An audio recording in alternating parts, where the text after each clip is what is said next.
What is up, though, Lions fans? It's your boy Motor City Don P. We're back here once again. You already know what it is. It's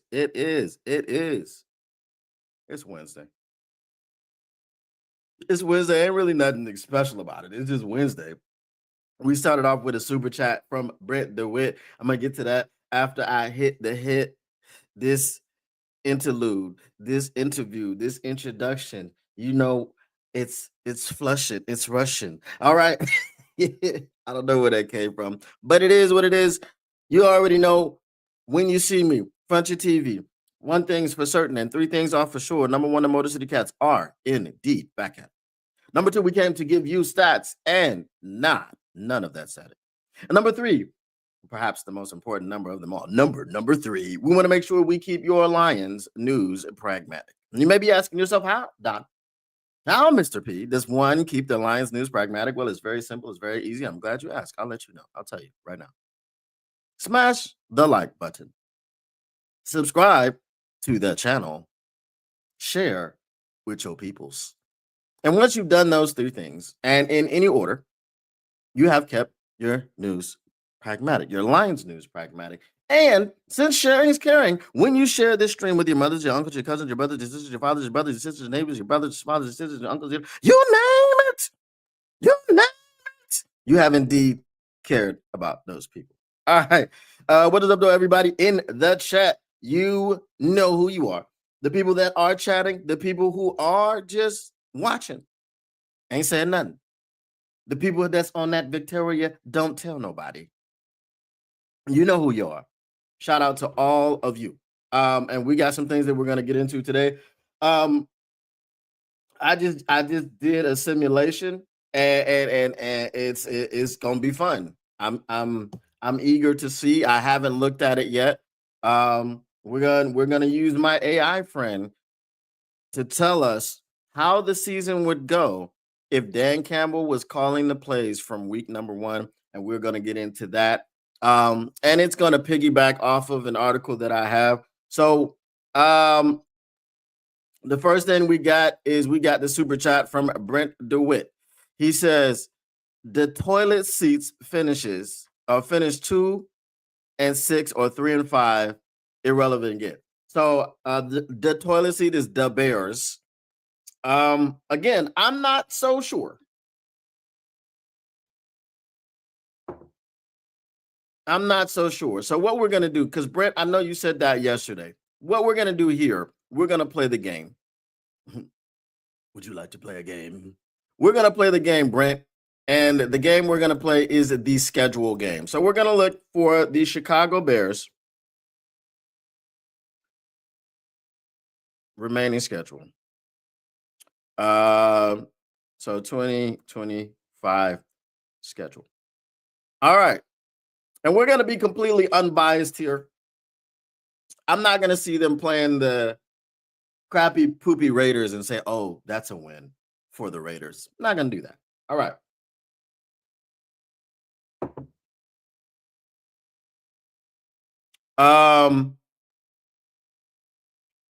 The next game that they have, I guess they're on a bye this week. No, wait, what's today? Yeah. No. Today's what? What's today?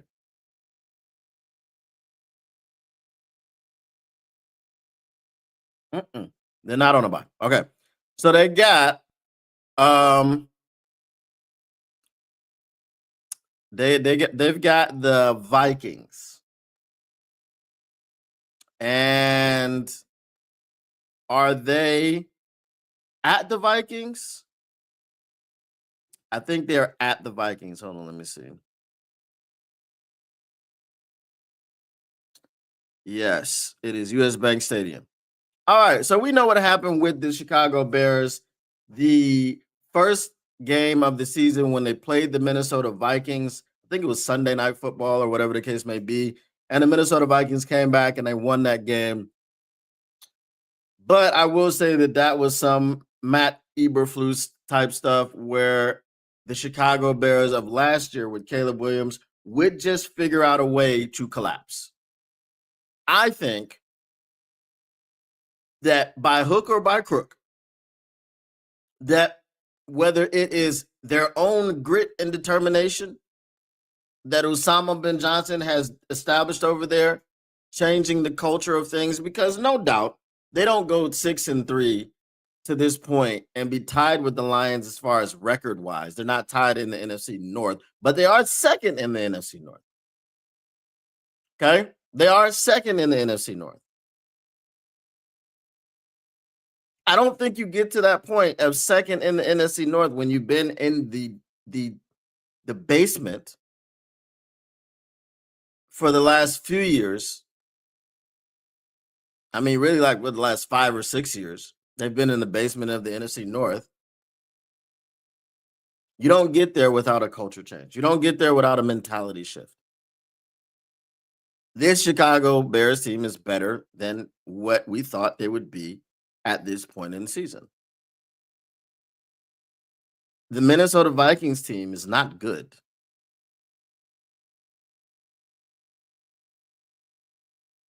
If you can neutralize the defense, what chance do they have?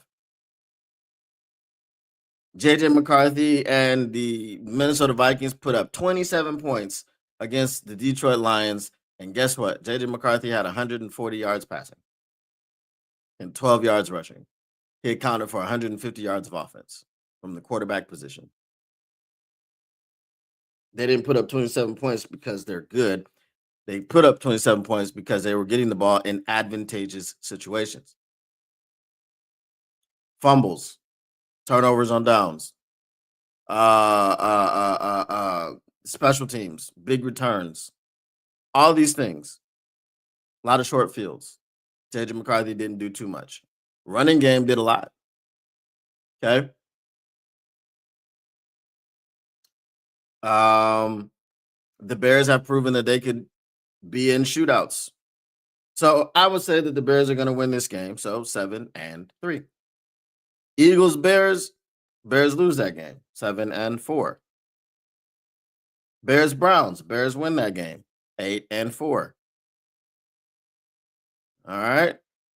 No, I'm not spending too much time on it. I spent time on it just kind of getting into my assessment of this team.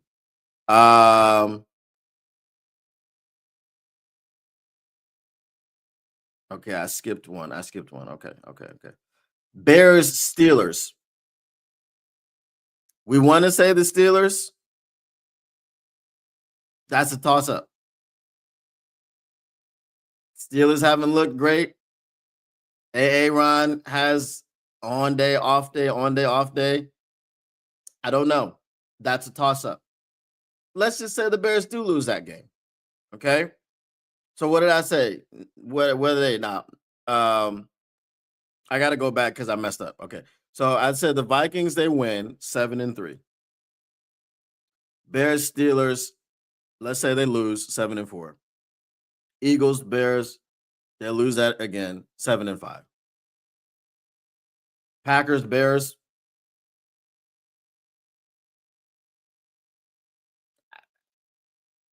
I mean, Packers, Bears. What have we seen from the Packers, who are third place in the division? Might I add, but still could go 17-0. It's possible, right? I'm gonna say the Bears beat the Packers. I again. Okay. Now there's this little pissing match. Matt LaFleur is gonna be really, really angry and really because Osama bin Johnson talked that talk when he came across. I don't know why he did that. Maybe he just really thinks that little of Matt LaFleur, and maybe he thought he was the one to pick on. And to his credit, Osama bin Johnson's credit, he's probably right because Matt LaFleur is a baby back bitch. So let's say the Bears win that one. All right, 8-5. Cool. Bears, Browns, Bears win 9-5. Bears, Packers. I don't think you get it twice. I don't think they're going to sweep the Packers. So 9-6. 49ers, Bears. I say Niners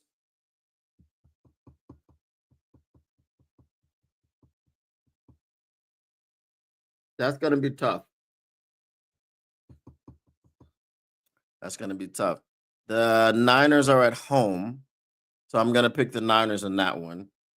Um, so now they're 9-7,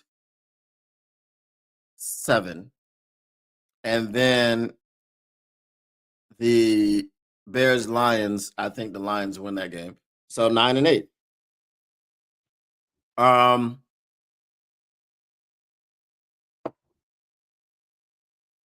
I don't think 9-8 gets you to the playoffs, but I also don't think it gets you into the cellar. So you may be right. They may not. They may not. They may finish 2-6. I don't think they finish 2-6. 3-5 is what you got, and I got 3-5 as well. Okay, I don't think they're going to be irrelevant because if everything shakes out the way that it's going, they may finish above the Packers. Who knows? I don't know what the Packers are going to do. It's possible. The Packers could turn it around, or there are questions of if the Packers are going to make the playoffs, and it's legitimate questions. I'm just saying. All right. Let me get to y'all's comments because I know I got a lot of them, and I'll get to those before we really get started on this Detroit Lions stuff. The season starts now. Everything is about the playoffs and winning a Super Bowl. Yes, facts. Word. All right.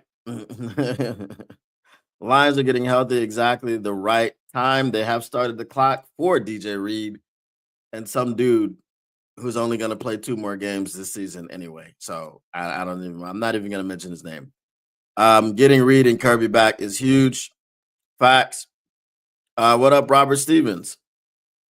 What up, though, Mr. Morale 313? We have an even shot at the Eagles. I wouldn't say we have an even shot. I think we would have a much more than even shot. The Eagles are favored by what, 1.5 points at home. You get 3 points for being at home. So that means that Vegas is not even confident that the Eagles will beat the Lions at home. What up, though, Will Murray? Our head coach, Dan Campbell, is like the attending doctor. His offense needed attention. Losing to Minnesota 4-5.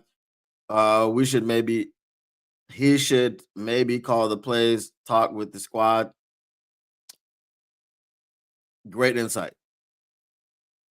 Great insight. I think Dan Campbell has already said he called the plays.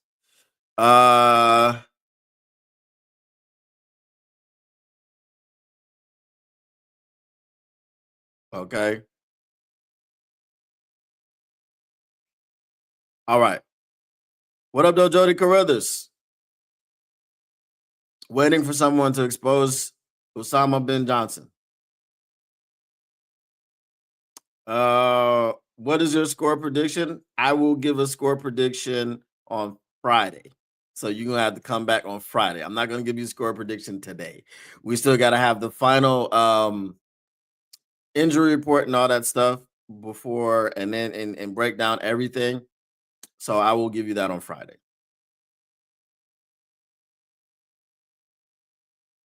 All right. We got it. All right.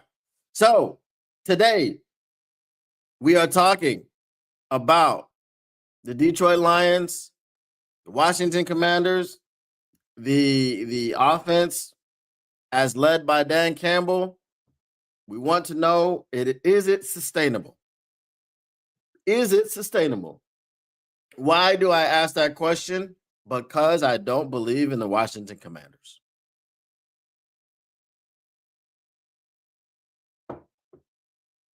And it may be time for a little bit of cold water.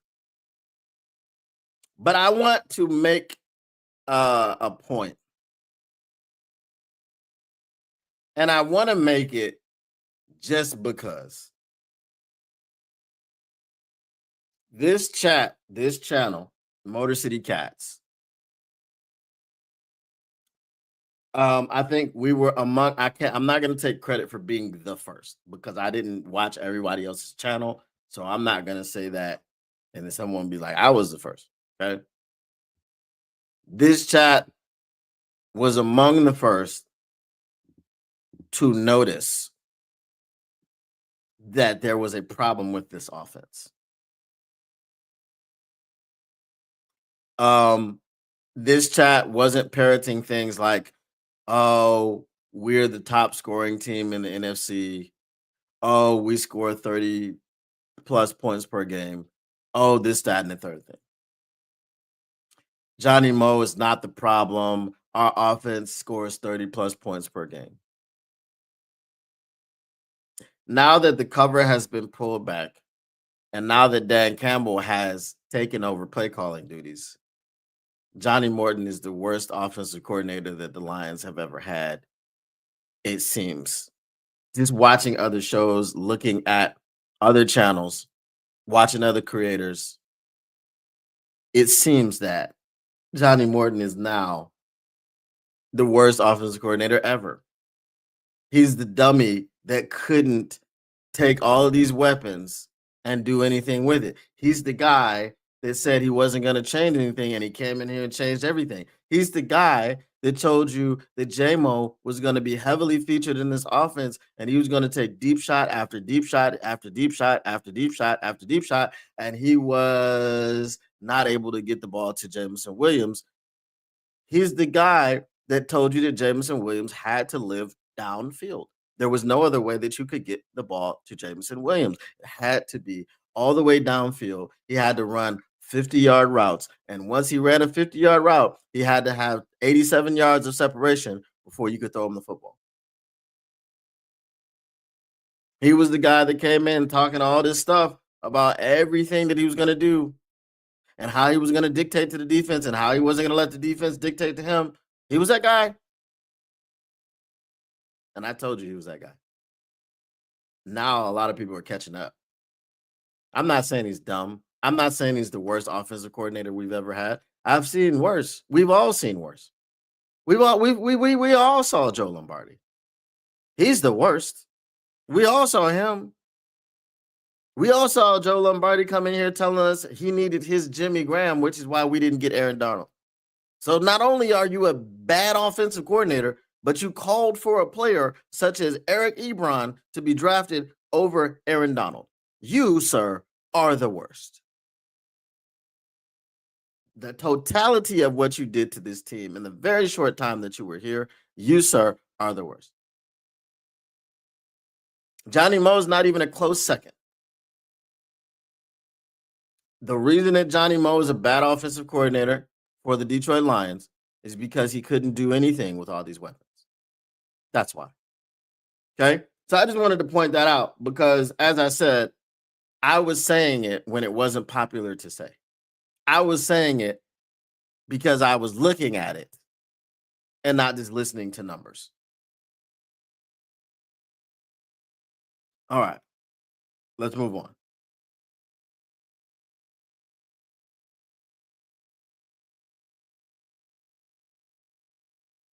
Robert Stevens singing the tune, huh? Johnny can't call a game, but he does know offense, so he's a spotter in the booth. Facts. And Dan Campbell said as much. I appreciate you, Timothy Reed. I appreciate you so much because that's all I try to do. Just give out the truth as I see it. That's why we call me the ball seer. I synced it. All right. So we've got an article here. It says the Lions' offensive resurgence against the Commanders is no fluke. And we'll go ahead and look at that. And who wrote this article? Bo Underwood from Sideline Report. He says the Detroit Lions' 44-22 win over the Washington Commanders on Sunday was the ultimate return to form. The Lions rung up 546 yards of offense, 320 passing yards, and 226 rushing, and averaged 8 yards per play. Nearly every skilled player got involved, with Jahmyr Gibbs and Jameson Williams starring in particular, as Jared Goff was almost flawless distribution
All right.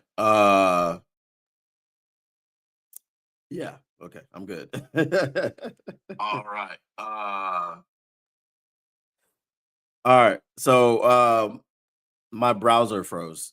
That's what happened. And I was up here talking to y'all about because my camera wasn't frozen. I'm looking at my camera on the other screen.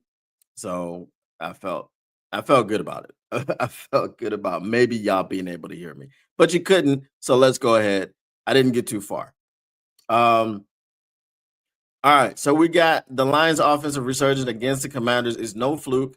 This was written by Bo Underwood for Sideline Report. He says the Detroit Lions' 44-22 win over the Washington Commanders on Sunday was the ultimate return to form. The Lions rung up 546 yards of offense, 320 passing yards, and 226 rushing yards, and averaged 8 yards per play. Nearly every skilled player got involved, with Jahmyr Gibbs and Jameson Williams starring in particular, as Jared Goff was almost flawless distributing the ball.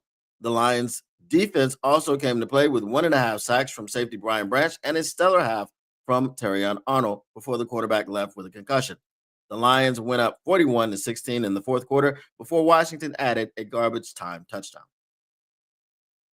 It was a revelatory display from a glasses sporting Dan Campbell, who assumed play calling duties from John Morton for the first time all season. But against a beaten up, disappointing Commanders team that has now lost 5 straight games, how confident can we be at this that this will be the version of Detroit that we see going forward? So that is the question that I am asking all of you. Okay? How confident are we? Because I told you guys the week before the Commanders game, after we had lost to the Vikings, as we were licking our wounds, as I was crashing out 2-3 straight days about Johnny Morton. I told you guys I didn't want to see anything from there was nothing we could learn from this game. We better put up 40 and we better not beat them by some silly ass score like 24-21. And that's not what happened. We didn't beat them by that silly ass score. We did put up 44 actually. And we didn't put up 44 with Johnny Morton. See, Johnny Morton wasn't allowed to come in here and redeem himself as he shouldn't have been, because he shouldn't have failed the way that he failed, and he shouldn't have said the things that he said after failing that way. It's your fault. It's not mine. Look, I have no fault in this. I call perfect plays. My offensive line doesn't protect my quarterback. That's why we sucked. Okay. So when we saw that, we knew that he wasn't going to be calling plays in some capacity. We felt that some people said he should be fired, some people, but there was something about that that stunk. There was something about that that did not jibe with the Lions culture, not from this regime. Dan Campbell and Brad Holmes and Sheila and Chris Spielman and all, not from here. You don't do that here. Okay, cool. But when I said you couldn't really learn anything from this game, is because the Commanders suck ass. They're terrible, right? They talk, they smell like 2 packs of ass. That's what you talking about. It stinks, okay? But here is an opinion. And I'll see if I agree with this opinion or not. And you guys can tell me if you agree with the opinion or not. It says Lions' offensive explosion won't be an anomaly.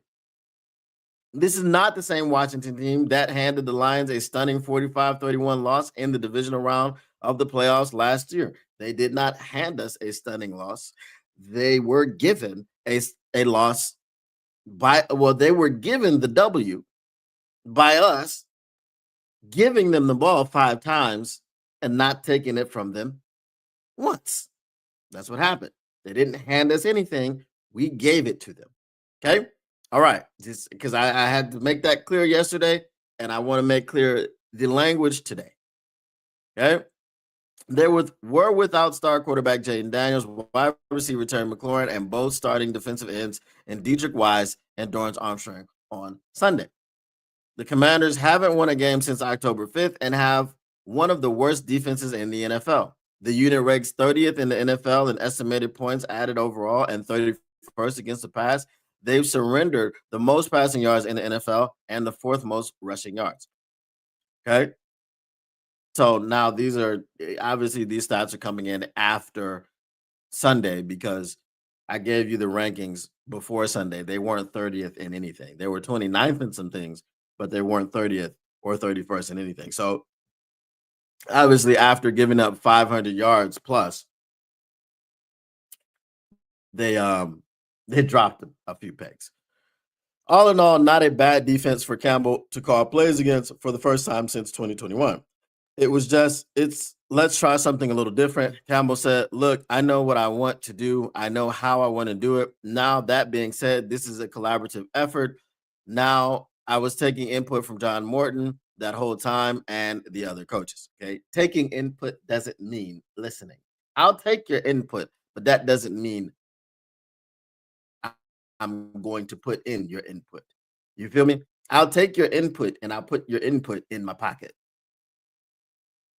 I'll take your input. I'll put your input in my pocket. I think about using it later, but right now I'm calling this plays. Okay. Okay. All right. So, of course, it was a much better matchup for Detroit than Brian Flores' Vikings or Todd Bowles' Buccaneers, but the Lions were so efficient and utterly dominant that a performance like this just can't be explained away by who they were facing. To an extent, I agree with that. And this is why I said that if the key is, if the Detroit Lions can be that efficient, if the Detroit Lions can execute in the same way that they did, maybe they're not getting the yards. Maybe they're not putting up damn near 600 yards against the Philadelphia Eagles defense. But maybe they get you 400.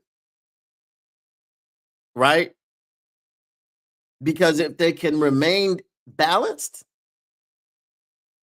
and the offensive line can protect the way they did and open up the holes the way they did, the way they had not done all season, really, with Johnny Morton calling plays, protections were off, miscommunications. What did I tell you guys when I was refuting the claims of being 30 points per game? What does it look like? It looks difficult.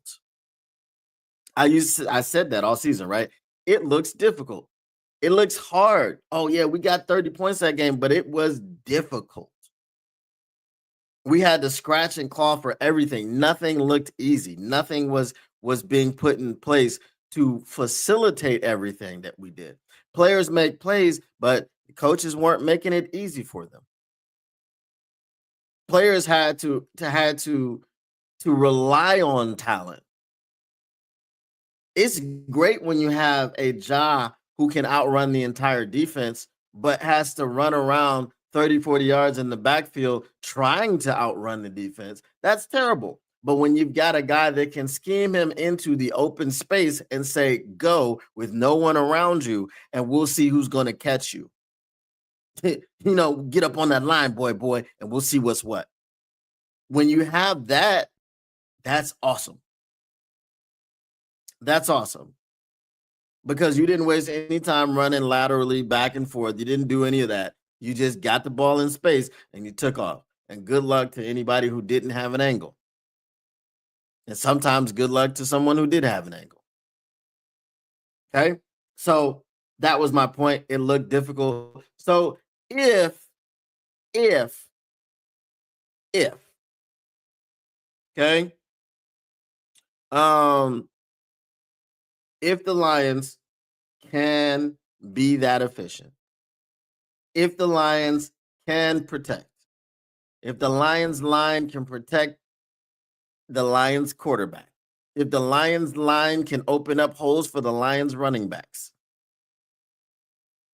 at a consistent basis, the way that they did against the Commanders, you're not going to explode for 500 plus yards every week, but you are better suited.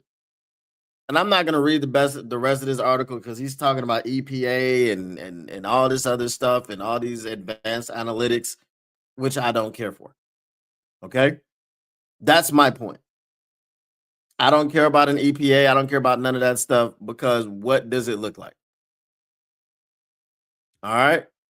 So let's get to y'all's comments and then we will get to our little simulation that we have. Yeah, I was. Some of the most successful head coaches call the offensive plays MCDC fits the mold. Khalif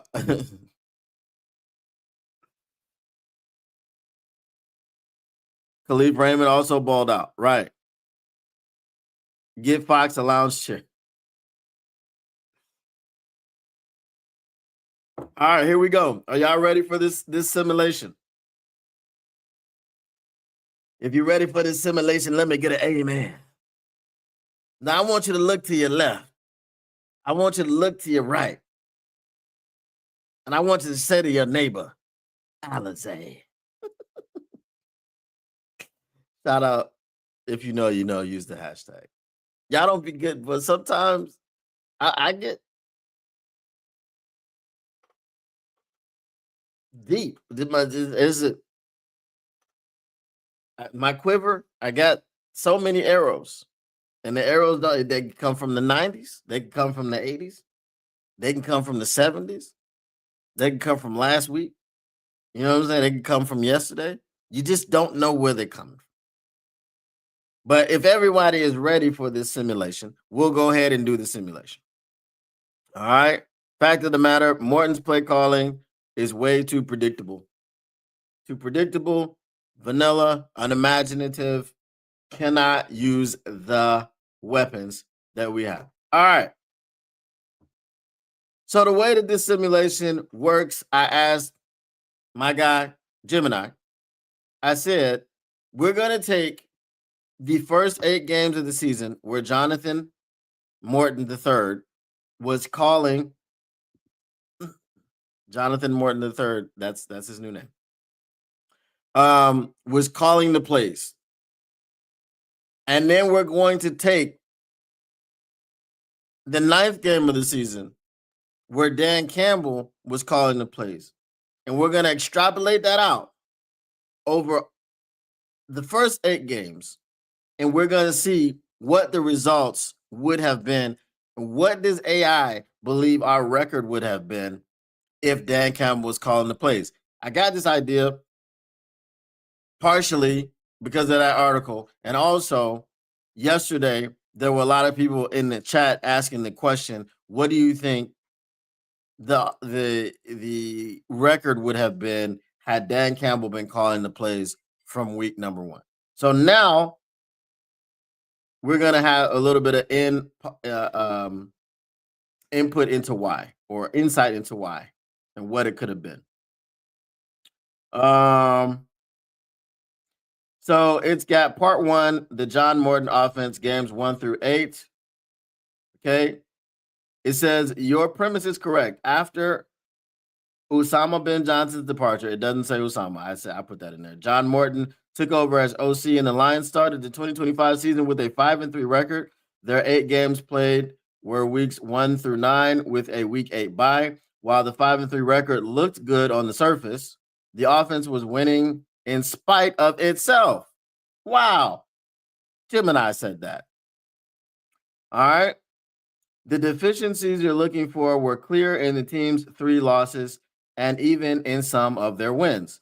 Record 5-3 losses. Week 1 at Packers, 13-27. Week 6 at Chiefs, 17-30. Week 9 versus the Vikings, 24-27. The final game before the switch. The deficiencies.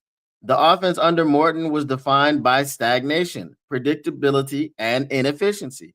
This is not me. I didn't say any of this. This is the AI. Okay. Anemic in losses. The offense completely disappeared against good teams in week 1 loss to Green Bay. The team was held to just 246 total yards. Terrible on 3rd down. I did not mention 3rd downs. I told it to look at the stats and tell me what it saw. Okay. So I'm telling y'all, as I'm reading this off, I gave it clear instructions. I didn't mention third downs. I didn't mention anything to look for other than the deficiencies in the offense. Okay? Terrible on third down. Through the first 8 games, the Lions' third down conversion rate was among the worst in the NFL, hovering around 36%. This constantly killed drives and kept the defense on the field. Predictable dink and dunk passing. The offense had become one-dimensional. In the Week 1 loss, Jared Goff completed 31 passes, but for only 225 yards, a very low 5.8 yards per attempt. It was all short horizontal throws. Failure to use star players. I didn't say none of this. I didn't guide it to do that. Failure to use star players. The run game was inconsistent and star players were neutralized. In the Week 1 loss, running backs Jahmyr Gibbs and David Montgomery were held to a combined 2.7 yards per touch.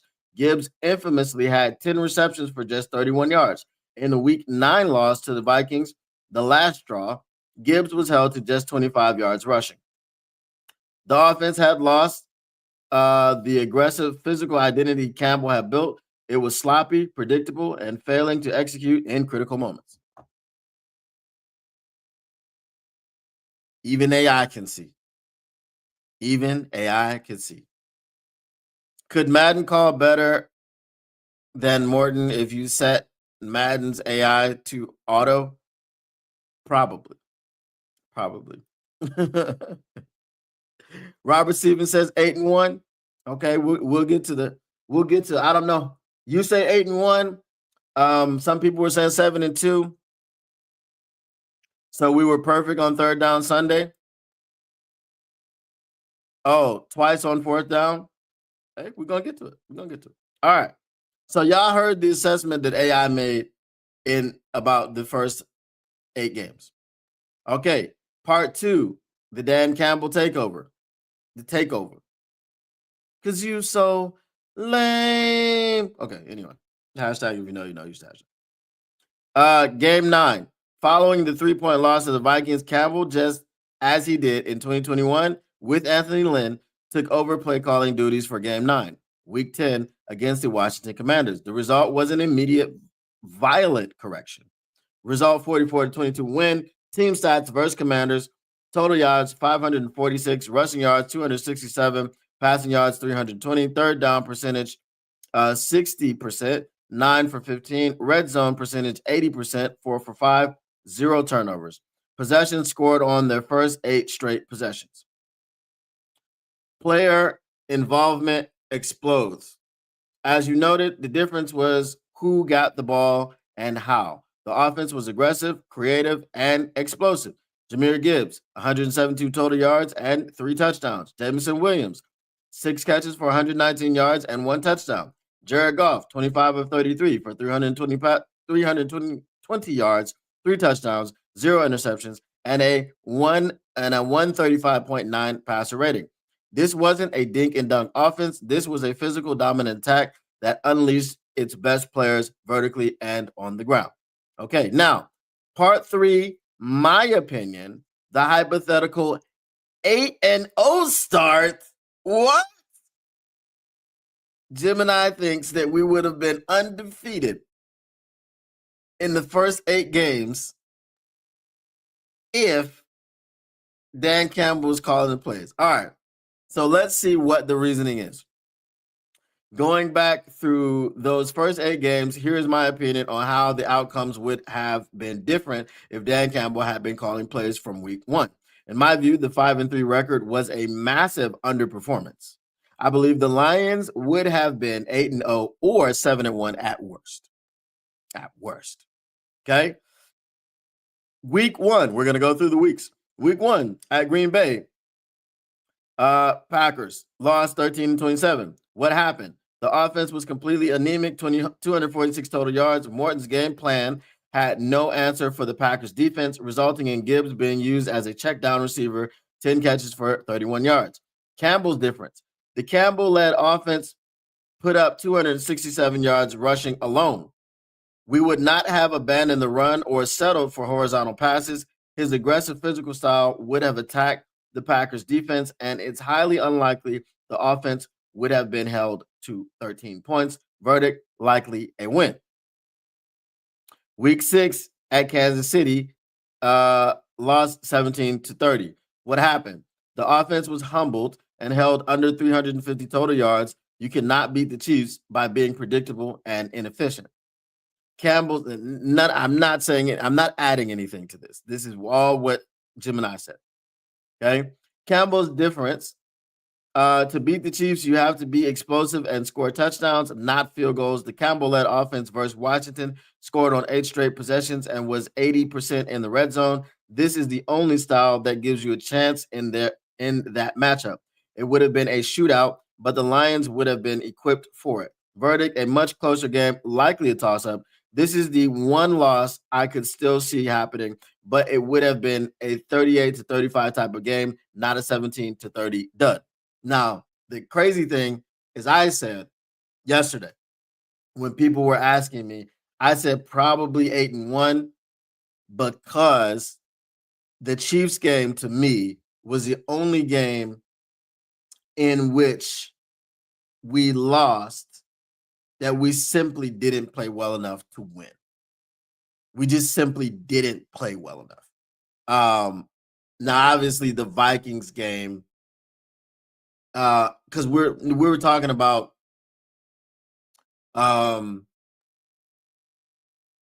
obviously in the Vikings game, we actually still could have won that game. We had an opportunity. I feel like the Chiefs were it was the only game where we didn't have an opportunity to win, is what I'm saying with our play. All right, week 9 versus Minnesota Vikings, lost 24-27. What happened? This was the most unforgivable loss. The defense played great, holding the Vikings to just 258 total yards, but the sloppy and predictable offense couldn't capitalize. Gibbs was a non-factor, 25 rushing yards, and they lost by 3 points. Campbell's difference. Campbell's first game as a play caller featured 172 yards from Gibbs. This loss was a direct failure of offensive scheme. With Campbell calling the plays, there's almost no chance an offense this talented fails to score more than 24 points against a defense that gave up that many yards. Verdict, definitely a win. Okay.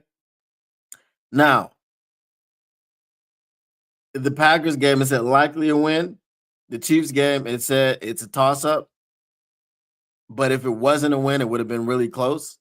This one said definitely a win. You definitely beat the Vikings. I like Gemini. Gemini knows its stuff. All right, the Lions 5-3 start was a classic case of team being held back by its coordinator. The moment Campbell took the reins, the offense reverted to its true dominant form. Do you guys agree with that assessment? Do you agree with Gemini?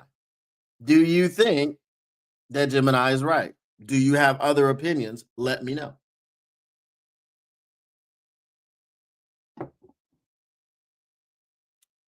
All right. Now, the other part about this is what do you think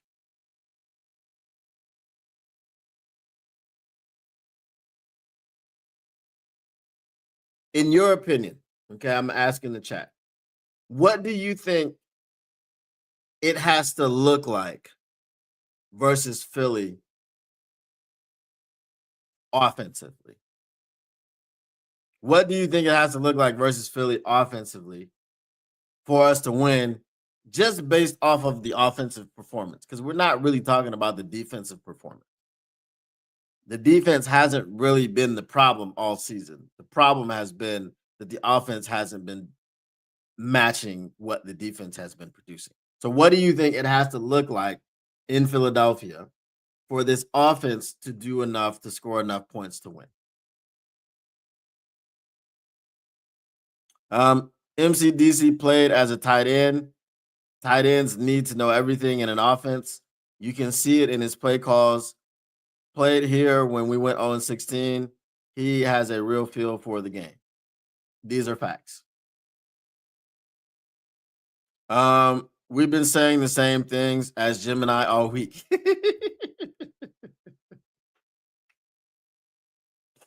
So either Gemini watches this podcast or it was clear as day.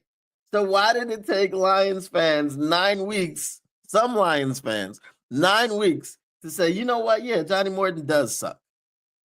Why did it take that long? Gemini looked through this stuff in 3 minutes and was like, hey, yeah, not very good. Not very good at all. That's crazy. That is rather crazy. So what do y'all think? Philly's going to be a tough matchup. Okay? They've got a good defense. Their defensive line has been rebuilt. They got those two monsters in the middle, Jordan Davis, Jalen Carter. Now they've got Jalen Phillips coming off of the edge. You got Cooper DeJean and Quinyon Mitchell. Okay. So you got your slot corner and you got your outside corner. Quinyon Mitchell is probably going to be tasked with guarding Jameson Williams. Now, Quinyon Mitchell is fast. But their scheme is not man heavy. They're a zone scheme. Okay. So I think there'll be opportunities to exploit the zones, especially with Dan Campbell calling the plays, right? Because Dan Campbell, so the crazy thing is this. Here's what I want to know. Because this has been bothering me since he said it. Dan Campbell said that Johnny Moe was instrumental in the passing game. That's his baby. He's really good at it. Okay, so now Johnny Moe basically has been relegated to passing game coordinator of the Detroit Lions. Here's the question that I have. If the pass game is his baby, if he's so good in the pass game, if he's been a pass game coordinator, because he has. Back last year when Bo Nix was a rookie, he was the pass game coordinator for the Denver Broncos, and Bo Nix had a great rookie season. Okay, especially passing the football. So if he's a passing game coordinator, why, when he was the offensive coordinator for the Detroit Lions, were his routes so crap? This is I've been wanting to know the answer to this question. If you are a passing game coordinator, you cut your teeth passing or coordinating the passing game. Why don't you know how to layer routes? And why did route layering just become a thing when Dan Campbell started calling plays? Were there plays in there with layered routes and Johnny Morton was just like, I'm not throwing those. We're going to the deep route section of the play calling sheet? Is that, is that what was happening? Because it just seems very strange to me.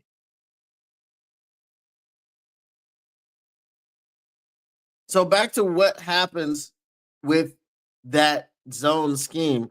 There are going to be people open in the spots, and I think the Lions are going to have to be comfortable throwing into spots. I mean, you can throw a comeback in a zone 10 yards down the field if you have the time, if you're being protected. Okay? The difficulty I think this offensive line is going to have is because those two dudes are directly in the middle. They play next to each other. Jordan Davis is 6'87", 937 pounds. Okay. And Jalen Carter is a big dude too. And they are going to be pushing on Tate Ratledge and Graham Glasgow and Coyote. They're gonna be pushing on them. They're gonna be pulling on them. They're going to be bull rushing them. They're going to be swimming them. They're going to be doing all types of things. Can they stay upright and keep Jared Goff upright? That is the question. That is the question. But I think in the passing game, like I said, there are spots and zones. You'll be able to run through zones, pick your spots. You got people like Sammy Potts. We got, Amon-Ra St. Brown, savvy route runners. Okay. Know where to sit down in the zone. JMO is learning all of that stuff, learning where to, stop in the zone, learning when to throttle it down, kick it up in the high gear. So I don't think that zone scheme is going to give Jared Goff too many problems. He needs to know the disguise coverages, and he needs to recognize his pre-snap, right? He needs to recognize who's faking the blitz and who's dropping back in the coverage, and he's got to see it. He's got to see it, because if he doesn't see it, it's getting picked off. It's getting knocked down. He's got to see that. But if he sees those things effectively all game, then he can effectively use the middle of the field, which will kill them, because they won't be able to get us off the field, and it'll be another game where the efficiency of the offense, where you score on all 8 possessions, will be on display again. Let me get to your comments. Hats off to MCDC for making the move before the ship had sailed. Yes. Before the ship was scuttled and there was a big hole in the bottom of it. And then it became the Titanic. The unthinkable Titanic. Why panic? Get you a hammock and go to Hamtramck. I got a ham sandwich. Picnicking in the park with Yogi Bear on the Atlantic. That boy fantastic. You don't want me to get in my bag. I see the defense making a difference in Philly. Offense, we need to play well in Philly. Yeah, I think the defense will make a difference, but I'm just talking specifically about the offense. We'll talk about the defense on Friday. I keep him coming back. Morton didn't set up plays by running plays to respond to how the defense played it. Well, he dictates to the defense. The defense don't dictate to him. That's what I was told. Was I lied to? Being the pass game coordinator last year is why I believed he would be a good OC here. Boy, was I wrong. It doesn't make sense, right? It doesn't make sense. It makes zero sense. It's like you knew nothing about the passing game, but you were the coordinator of the passing game. I don't know. Maybe he should take his ham sandwich to Hamtramck on the hammock. picnic in the park with Yogi Bear on the Atlantic. Maybe he should do that. I don't know. Go take a nap. Something. I don't know. It was crazy. All right. You know what we do on this show, boy. We flow, boy. Shout out to Marcellus Wiley. Some mailbag. What you want to do? What you want to do when they reading you? Mailbag. Snicks, mailbag. Get your mailbag questions in. Get them in. Bask in it. All right, let's get these mailbag questions in, man. Again, as I said, score prediction will be on Friday. On Friday. Y'all know I won't be here tomorrow, but Friday we will have our score predictions. We will have our whatchamacallit. We'll have all of our final injury reports and everything. So I'll be able to give you a more accurate score prediction to see who's actually gonna be playing. I did say that they started the clock for DJ Reed. Does that mean that DJ Reed will be playing? It doesn't mean that it's the 21-day week, 21-day window. If they're gonna do the same thing that they did with Aleem McNeil, they started his 21-day window. He looked great in practice, but they kept him out. They did the same thing with Malcolm Rodriguez. Um, the only thing that I can say is that this was an in-season injury. It wasn't season ending, and it's a hamstring. Hamstrings are funny. I think what they'll do is monitor him as far as DJ Reed practice today. What do you feel like tomorrow? Can you practice again tomorrow? Are you sore? Are you tight? How does the hamstring feel? So I think DJ Reed, it's possible he could be a game time decision. It's also possible that he could get ruled out um, by Friday evening. So we'll see. We'll keep an eye on that.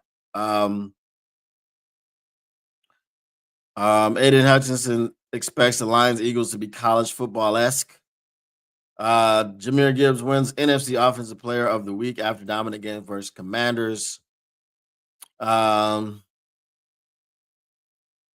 Ahmed Hassanin stayed with the Detroit Lions due to loyalty.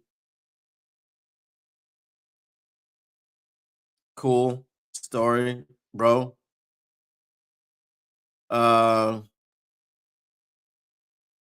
Everyone is weighing in on Dan Campbell taking over. It says watch Dan Campbell taking over play calling for our Lions is a bold move, and that's what they talked about on the Dan Patrick show.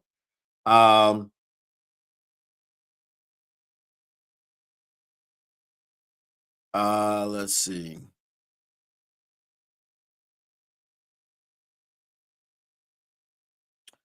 Marcus, oh my god. I don't even want to talk about that guy, bro. I don't want to talk about it. I don't even want to talk about him. He doesn't warrant speaking about until he actually plays consistent games. You got to play more than 2 games for me to care about you being on the team.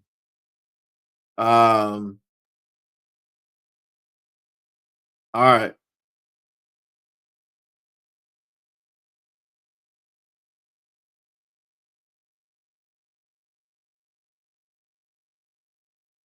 This is crazy.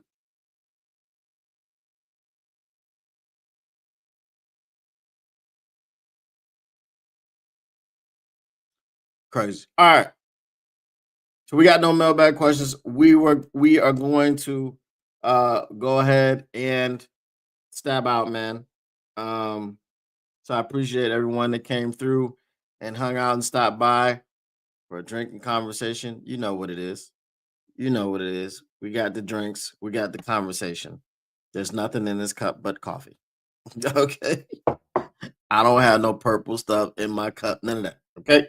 All right. So as I said, I won't be here tomorrow, but I will be here Friday. So come through, get your mailbag questions, write them down, send them to the Discord, man. If you're in the Discord, but again, let me know that you've sent questions in because I don't get notifications. I do not know why. I do have them turned on, just don't get them. All right. Once again, the Motor City Cats are indeed back at it. We came to give you stats, not none of that static. Whatever you do, make sure you keep your lines news pragmatic, and we are out. Peace.